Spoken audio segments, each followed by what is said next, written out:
আসসালামু আলাইকুম। এইচএসসি 25 এবং এইচএসসি 24 ব্যাচের প্রাণপ্রিয় শিক্ষার্থী। তো এই ভিডিওটা আমি দুইটা ব্যাচকে টার্গেট করে বানাচ্ছি, অর্থাৎ তোমরা যারা ভার্সিটি কয়ের জন্য প্রিপারেশান অলরেডি শুরু করেছো এবং যারা সেকেন্ড টাইমার আছো, ঠিক আছে? তো আজকে আমি একটু তোমাদের সাথে মাস্টার প্ল্যান শেয়ার করতে চাই, বা আমি আমার এই পরিকল্পনা তোমাদের সাথে শেয়ার করতে চাই। আই থিঙ্ক এটা খুব একটা ইম্প্যাক্টফুল এবং তোমার প্রত্যেকটা পড়াশোনাটাকে সহজ করে দেবে ইনশাআল্লাহ, ঠিক আছে? তো এই জায়গাগুলো আমি নিয়ে কথা বলবো এবং তোমার প্রিপারেশনটা কেমন হওয়া উচিত। তো দেখো, তোমরা যারা ফার্স্ট টাইমার আছো, মানে তোমরা যারা প্রথমে অ্যাডমিশন দিচ্ছ, এই তো কয়েকদিন আগেই থেকে হয়তো বা তুমি পড়াটা স্টার্ট করছো, দেখো অ্যাডমিশনের যে ব্যাপারটা, তোমার সামনে কি কি হতে চলেছে, তোমার সাথে কি কি হবে, ঠিক আছে, এই বিষয়গুলো তুমি কিন্তু এখনো জানোই না। হ্যাঁ, তো সামনে তোমার জন্য কেমন দিন অপেক্ষা করতেছে, কি কি হবে, টোটাল ব্যাপারগুলো নিয়ে কথা বলতে চাই। ফার্স্ট অফ অল আসো যে ভার্সিটি ক বলতে আসলে কি ঢাকা বিশ্ববিদ্যালয়, ব্যাপারটা কিন্তু তা নয়। ভার্সিটি ক বলতে আসলে যতগুলো ইউনিভার্সিটি আছে তাকে আমরা ভার্সিটি ক বলে থাকি, অর্থাৎ ভার্সিটি থেকে গুচ্ছ পর্যন্ত। হ্যাঁ, এর মধ্যে কৃষি গুচ্ছটা একটু আলাদা। তো ভার্সিটির প্রিপারেশন নেওয়ার জন্য তোমাকে যে ঢাকা বিশ্ববিদ্যালয়ে চান্স পাইতে হবে ব্যাপারটা এরকম নয়, বা ঢাকা বিশ্ববিদ্যালয়ে চান্স না পেলে তোমার জীবন নষ্ট হয়ে যাবে ব্যাপারটা এরকমও নয়। পুরো যে ব্যাপারটা আছে সেটা নিয়ে কথা বলতে চাই। খুবই গুরুত্বপূর্ণ একটা ভিডিও, অনুগ্রহপূর্বক আমি বলবো যে ভিডিওটা শেষ পর্যন্ত দেখো। ওকে, আচ্ছা, তো চলো আমরা স্টার্ট করি। ফার্স্ট অফ অল আসো তোমার ভার্সিটি ক, ঠিক আছে? তোমার এই যে ভার্সিটি ক যে তুমি প্রিপারেশন নিতেছ, এই ভার্সিটি ক কোন কোন বিশ্ববিদ্যালয়ের জন্য তুমি প্রিপারেশন নিচ্ছ, তাই তো? এটা হচ্ছে তোমার প্রথম কথা। দেখো, ফার্স্ট অফ অল তোমার জন্য যে বিশ্ববিদ্যালয় পরীক্ষা নিয়ে হাজির হবে সেটা হচ্ছে ঢাবি, ঠিক আছে? ঢাবিতে চান্স পেতে গেলে তোমার আসলে একটা পরিকল্পনা থাকা লাগবে। ফার্স্ট অফ অল ঢাবি নিয়ে আগে কথা বলতেছে, ঠিক আছে? তো ঢাবিতে চান্স পাওয়ার জন্য তোমার আসলে একটা পরিকল্পনা দরকার। এই পরিকল্পনা আসলে কি, তুমি যদি সুন্দর একটা পরিকল্পনা না করতে পারো কখনোই তুমি ঢাবিতে চান্স পাবা না। তো ফার্স্ট অফ অল ঢাবির একটাই টার্গেট, সেটা হচ্ছে পাশ করা। ঢাবিতে পাশ করতে হবে, ঠিক আছে? ঢাবিতে পাশ করতে হবে। তো তোমার পড়াশোনার প্রিপারেশনটা কিভাবে নেওয়া উচিত, এখন আসো আমি টোটাল ব্যাপারগুলো তোমাকে বলতে চাই, পয়েন্ট করে করে এবং যুক্তি দিয়ে এবং বুঝে। ফার্স্ট অফ অল অ্যাডমিশনে তারাই চান্স পাবে যারা শেষ পর্যন্ত লেগে থাকবে, অর্থাৎ তোমার মেন্টালিটি হইতে হবে। দেখো, আমি ঢাবি নিয়ে কথা বলবো, শুধু ঢাবি নিয়ে কথা বললে হবে না, আমি ভার্সিটি মানে টোটাল একটা ভার্সিটিতে চান্স পাওয়ার জন্য তোমার যেরকম মেন্টালিটি হইতে হবে, তোমার যেরকম ক্যাপাবিলিটি হইতে হবে, সব বিষয়গুলো নিয়ে শেয়ার করবো। কারণ তুমি কিন্তু এখন এই ফেজের মধ্য দিয়ে যাও নাই, আমার কথাগুলো মিলাই নিও। আচ্ছা, যারা শেষ পর্যন্ত লেগে থাকবে, অর্থাৎ শেষ পর্যন্ত লেগে থাকা, এটা হচ্ছে তোমার প্রথম কাজ, ঠিক আছে? দেখো, তুমি ঢাকা বিশ্ববিদ্যালয়ে পরীক্ষা দিবা, ওইখানে চান্স পাবা না, তার মানে পরবর্তী বিশ্ববিদ্যালয়ে চান্স পাবো না, ব্যাপারটা এরকম নয়। তার মানে তোমাকে শেষ পর্যন্ত লেগে থাকার মতো একটা লম্বা রেসের ঘোড়া তোমার হওয়া লাগবে। ওকে, এবং তুমি যে ভার্সিটির প্রিপারেশন নিচ্ছ, দেখো ভার্সিটির পরীক্ষাগুলো ইঞ্জিনিয়ারিং এবং মেডিকেলের থেকে, মানে আমি বলবো যে কম্পিটিশানটা সহজ, ঠিক আছে? তো তুমি যে ইউনিভার্সিটির দিকে আসছো, আসলে তুমি সেই সকল স্টুডেন্ট, মানে আমি তোমাকে এটা বলতে চাই যে ইউনিভার্সিটির প্রিপারেশন নিলে তোমার, দেখো মোটামুটি এবছর তো রেজাল্টের একটা ব্যাপার যে একটু খারাপ হবে, এটা তো খুবই স্বাভাবিক, এটা আমরা সবাই বুঝতে পারছি, আজ পাচ্ছি। তার মানে বুদ্ধিমানের কাজ অবশ্যই ইউনিভার্সিটি প্রিপারেশন নাও। তোমরা যারা ইউনিভার্সিটি প্রিপারেশন নিচ্ছ তাদের প্রিপারেশনটাকে একটু সুদৃঢ় করার জন্য, তো যারা শেষ পর্যন্ত লেগে থাকে, তো শেষ পর্যন্ত লেগে থাকতে হবে। ওকে, এবার আসুন নাম্বার 2, তোমাকে রিপিট মানে পুরাতন পড়াগুলো মনে রাখা লাগবে। পুরাতন পড়া ভালো করে বুঝো, পুরাতন পড়া মনে রাখা লাগবে। আচ্ছা, তো পুরাতন পড়া মনে রাখা লাগবে। আচ্ছা, এই জিনিসটা তোমাকে মনে রাখা লাগবে। আচ্ছা, আমি এই কথাটা একটু তোমাকে শেয়ার করি, তাহলে ব্যাপারটা আরও তোমার বুঝতে সুবিধা হবে হয়তো। দেখো, ইউনিভার্সিটিতে তুমি যখন পরীক্ষা দিতে যাবে তোমার সেখানে কিন্তু 4টা থেকে 5টা, মানে তোমার মানে 4টা সাবজেক্টের প্রিপারেশন তোমাকে নিয়ে যেতে হয়, বা 4টা সাবজেক্ট তোমাকে ইয়ে করতে হয়। 4টা সাবজেক্ট তোমার মাথায় থাকবে, কথাটা বুঝো। ফিজিক্স, কেমিস্ট্রি, ম্যাথ বা বায়োলজি, বা তুমি ম্যাথ বায়োলজির বদলে কোনো জায়গায় কোনো অপশন পেতে পারো। এই যে 4টা সাবজেক্ট যে তুমি মাথায় রাখবা, এই মাথায় রাখাটা যদি তুমি ইম্প্যাক্টফুল পড়াশোনা না করতে পারো তাহলে কিন্তু কোনো লাভ নাই, কথাটা বুঝো। আমি কি বোঝাতে চাচ্ছি, আমি বোঝাতে চাচ্ছি যে তোমার পুরাতন পড়াগুলো কেন মনে রাখা উচিত। ধরো তুমি আজকে আমার কাছে নিউটনিয়ান বলবিদ্যার একটা লেকচার কমপ্লিট করেছো, তো নিউটনিয়ান বলবিদ্যার যে তুমি লেকচারটা কভার করছো, নিউটনিয়ান বলবিদ্যার যে লেকচারটা কভার করছো, এই জায়গাটা তোমাকে আগে বোঝা লাগবে। আমি একটু পরিষ্কার করি। তো নিউটনিয়ান বলবিদ্যার লেকচার ধরো আমার 3টা লাগে। তো তুমি কি করছো, তুমি আজকে 1 নাম্বার লেকচার করেছো, কালকে 2 নাম্বার লেকচার করেছো। না, বিষয়টা এরকম করে করবা না। তুমি যখন 2 নাম্বার লেকচারটা করবা, ঠিক গত দিনের যে পড়াটা তুমি মানে পড়ছো সেটা আধা ঘন্টা আরেকবার দেখে নিবা। 3 নাম্বার লেকচার যখন পড়বা তখন তুমি এই যে 2 আর 1 নাম্বার লেকচারটা দেখে নিবা। তারপরে যখন কাজ ক্ষমতা শক্তি অধ্যায় যাচ্ছি, কাজ ক্ষমতা শক্তি অধ্যায়টা পড়ার পর আবার রিপিট পড়াটা মনে রাখবা। রিপিট মানে পুরাতন পড়া যাদের ধারণ করার ক্ষমতা অনেক বেশি, তাদের অ্যাডমিশনের চান্স পাওয়ার পসিবিলিটি অনেক বেশি। কারণ তুমি বুঝতেছো এখানে প্রত্যেকটা সাবজেক্ট তোমাকে মাথায় রাখা লাগতেছে। এত সহজ ব্যাপার না। প্রত্যেকটা সাবজেক্ট তুমি যে মাথায় রাখতেছো, প্রত্যেকটা সাবজেক্ট মাথায় রাখা লাগছে মানে তুমি যত আস্তে আস্তে একটা পড়া পড়তেছো, পুরাতন পড়াগুলো সবচেয়ে বেশি মনে রাখা লাগবে। ওকে, প্রত্যেক দিন আমি তোমাকে বলতে চাই তোমার রুটিনটা হবে এরকম যে প্রত্যেক দিন আমার প্রশ্ন ব্যাংক সলভ হবেই। প্রত্যেক দিন তুমি আজকে থেকে পড়া স্টার্ট করছো, যতটুকু পড়বা। ফিজিক্সে ধরো তুমি জাস্ট লেকচার পড়ছো, জাস্ট ভেক্টর, হ্যাঁ, তাহলে তুমি ভেক্টরের প্রশ্ন ব্যাংকটা সলভ করো। অধ্যায় ভিত্তিক যে প্রশ্ন ব্যাংক আছে সেগুলো তুমি একটু কালেক্ট করবা। তার মানে তোমার এবার কাজ হচ্ছে কি, তোমার প্রত্যেক দিন তোমার রুটিনে প্রত্যেক দিন প্রশ্ন সলভ থাকবে। প্রত্যেক দিন ভালো করে বুঝো, প্রত্যেক দিন প্রশ্ন সলভ করতে হবে, প্রত্যেক দিন প্রশ্ন সলভ। এবং এইটা প্রত্যেক দিন মাথায় রাখতে হবে।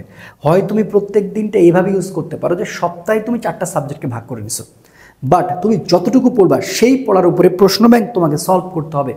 এইটা ভাই 100%। তার মানে প্রশ্ন ব্যাংক প্রত্যেকদিন সলভ করতে হবে, এইটা তুমি কোনোভাবেই এখান থেকে বের হতে পারবে না। প্রত্যেক দিন সলভ করতে হবে, ঠিক আছে? প্রত্যেক দিন সলভ করতে হবে। আচ্ছা, তাহলে আমার প্রথম প্রিপারেশন নেওয়ার প্রথম শর্ত হচ্ছে শেষ পর্যন্ত আমি লেগে থাকবো, আমি ব্রেকডাউন যাব না। মানে আমি ঢাবিতে চান্স না পাইলে আমার জন্য রাবি আছে, রাবি না পাইলে আমি চবি আছে। দেখো, এই ফেজে তোমার ঢাবিতে হবে না অনেকের, এটা তোমাকে মেনে নিতে হবে। তো বাকি ঢাবিতে তো সিট ভাই 1 লাখ না, পরীক্ষা দেবে তো 1 লাখ, তো বাকি স্টুডেন্টগুলো কী করবে? রাবি আছে, জাবি আছে, জগন্নাথ আছে, জাহাঙ্গীরনগর বিশ্ববিদ্যালয় আছে, খুলনা বিশ্ববিদ্যালয় আছে, গুচ্ছতে 19টা বিশ্ববিদ্যালয় আছে। কথা কি বুঝতে পারছো? সব মিলে তাহলে প্রথম তুমি যে সুবিধাটা পাচ্ছ, ভার্সিটিতে তুমি একটা সুবিধা পাচ্ছ। সেই সুবিধাটা কি? সুবিধাটা হচ্ছে তোমার এখানে কমফোর্ট জোন, অনেক সিট থাকতেছে। এটা হচ্ছে কত বলতো, 18K থেকে প্রায় 20K একটা সিট তুমি পাচ্ছ। আমি টোটাল ভার্সিটি ক নিয়ে কথা বলতেছি, কথাটা বুঝতে হবে। এখানে চান্স পাওয়ার জন্য তোমাকে শেষ পর্যন্ত লেগে থাকতে হবে, পুরাতন পড়া মনে রাখা লাগবে, প্রত্যেক দিন প্রশ্ন সলভ করতে হবে। এটা 100%, প্রত্যেক দিন প্রশ্ন সলভ করতে হবে। এবার তোমার কাজ হচ্ছে, তুমি ভালো করে বুঝো, তোমার কাজ হচ্ছে কি, তুমি নোট যেটা করবা, মানে নোট করতেছো, এই যে নোট করতেছো, এই নোটটা হবে খুবই গুরুত্বপূর্ণ একটা তোমার সম্বল, একটা অস্ত্র। এই নোটটাতে তোমাকে অবশ্যই, আমি তোমাকে বলে রাখি যে এই নোটে ফিজিক্সের থিওরি সংক্রান্ত যে তথ্য, মানে যে তথ্যাবলী আছে, সেটা কেমিস্ট্রিতে হোক, সেটা ফিজিক্সে হোক, সেটা বায়োলজিতে হোক, বারবার ওইগুলা লিখতে হবে। তার মানে এটার একটা সুন্দর নোট থাকা লাগবে যে আমার এই টপিকে এতগুলা থিওরি আছে ম্যাথ সংক্রান্ত। এই ম্যাথ সংক্রান্ত সবসময় তোমার কাছে আলাদা একটা নোট থাকবে, যে প্রত্যেকটা অধ্যায়ে যে তুমি নোট মানে ম্যাথগুলো করতেছো, সেই ম্যাথ সংক্রান্ত একটা আলাদা নোট থাকবে, ঠিক আছে? আচ্ছা, এরপরে ভাইয়া প্রথম তোমার আরেকটা শর্ত হচ্ছে রেগুলার অফলাইন ব্যাচে এক্সাম এই এক্সামটা কন্টিনিউ করো। এটা যেন কোনোভাবে মিস না হয়। অর্থাৎ তোমাকে এটা আমি বলতে চাই, নিয়মিত রেগুলার এক্সাম সিস্টেম, অর্থাৎ এক্সাম সিস্টেমের সাথে তোমার থাকা, exam system, please exam system, অর্থাৎ তুমি রেগুলার এক্সাম সিস্টেমের সাথে থাকবা। এইটা অবশ্যই, তুমি যদি অনলাইন কোনো কোর্সে থাকো, তোমার যদি সামর্থ্য না থাকে, তুমি কষ্ট করে হলেও তুমি হচ্ছে অফলাইন ব্যাচে চেষ্টা করো, যেভাবেই হোক অফলাইন ব্যাচে রেগুলার এক্সাম দাও। এই এক্সামটাতে তোমার জন্য ডিকশনারিতে রেগুলার থাকে। এরপরে সবচেয়ে বড় অস্ত্র হচ্ছে হ্যান্ড ক্যালকুলেশন করার দক্ষতা অর্জন। হ্যান্ড ক্যালকুলেশন এর দক্ষতা অর্জন। প্লিজ এই কথাটা আমি তোমাকে বলতেছি যে তোমাকে হ্যান্ড ক্যালকুলেশনের একটা দক্ষতা অর্জন করতে হবে, খুব ভালো মতন দক্ষতা অর্জন করতে হবে। ঠিক আছে? তো এই কথাগুলো আমি তোমাকে বলছি, খুব ভালো করে মাথায় রাখো যে রেগুলার এক্সাম সিস্টেম, হ্যান্ড ক্যালকুলেশনের দক্ষতা অর্জন এবং তোমার একটা সুন্দর নোট থাকবে থিওরি সংক্রান্ত এবং ম্যাথ সংক্রান্ত, যেখান থেকে তোমার আসবে। এইবার তুমি এইভাবে রেগুলার যখন তুমি মেনটেন করে ফেলবা, দেখো শেষ পর্যন্ত তোমাকে লেগে থাকতে হবে। এরপরে তুমি কি করবা, তুমি একটু একটু অ্যানালাইসিস মানে মূলক পড়াশোনা করবা। তো অ্যানালাইসিস মূলক পড়াশোনাটা কেমন আমি যদি তোমাকে একটু বলি, অ্যানালাইসিস মূলক পড়াশোনাটা তুমি করবা কীভাবে। দেখো ভার্সিটিতে তুমি প্যারালাল সব কিছু কমন পেয়ে যাবা। যদি তুমি রিপিট কোশ্চেন কমন নাও পাও, মানে সব যদি নাও পাও, কিন্তু প্যারালাল কোশ্চেনটা তুমি কমন পাবা। সেটা কীভাবে আমি তোমাকে বলি, ধরো আমি ফিজিক্সের কথাই বলি। ফিজিক্সে তুমি ভেক্টর অধ্যায়টা পড়তেছো এবং কেমিস্ট্রিতে তুমি গুণগত রসায়নটা পড়তেছো। ভালো করে বুঝো, গুণগত রসায়নটা তুমি পড়তেছো, ঠিক আছে? তাহলে এই যে গুণগত রসায়ন এবং হচ্ছে তোমার এই যে ভেক্টর, এই অধ্যায়টা তুমি পড়তেছো। এবার তুমি ওই যে তোমার কাছে যে সহায়ক বইটা আছে, সহায়ক বইয়ে তুমি দেখবা বিগত এই বছর থেকে কয়টা টপিকে কোশ্চেন হয়েছে। আমি ধরলাম যে বিগত 4 বছরে ভেক্টর থেকে কোশ্চেন আসছে, ধরো সামন্তরিক সূত্র, অর্থাৎ সামন্তরিক থেকে আসছে। এরপরে আছে মনে করো ডট গুণন থেকে আসছে। এরপরে মনে করো যে হচ্ছে তোমার ক্যালকুলাস থেকে আসছে, মনে করো, হ্যাঁ, ক্যালকুলাস থেকে আসছে এবং মনে করো উপাংশ থেকে আসছে। ভাইয়া এই উপাংশ সংক্রান্ত মানে এই 4টে টপিক তোমার খাতার নোটে আগে সেটা একেবারে থাকবে। এবার এই টপিক রিলেটেড তোমার কি কি দুর্বলতা আছে, কি কি সমস্যা আছে, সেটা সম্পূর্ণ ডিফাইন করতে হবে তোমাকে, এবং সেখান থেকে কি টাইপের কোশ্চেন আসছে সেগুলো বারবার প্র্যাকটিস করতে হবে। প্রত্যেকটা অধ্যায়টাকে এভাবে চিন্তা করে সাজাতে হবে। কথা কি বুঝতে পারছো? তাহলে তুমি কিন্তু বুঝে যাবা যে তোমার কাছে টোটাল কতগুলো টপিক চলে আসতেছে। এইভাবে প্রত্যেকটা সাবজেক্টের টপিক নোট করা, প্রত্যেকটা সাবজেক্টের টপিক নোট